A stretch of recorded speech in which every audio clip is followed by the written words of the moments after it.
अस्सलाम वालेकुम। इम्तियाज़ हुसैन पंजुथा फ्राम सरगोदा।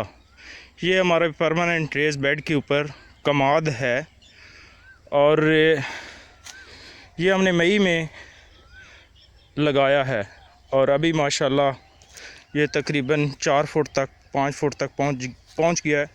ये टिलर्स देखें,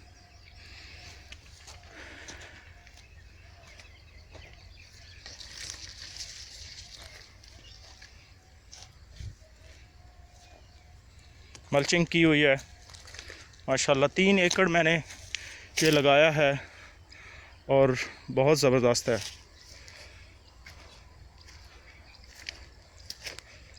ये देखें जी टिलर्स।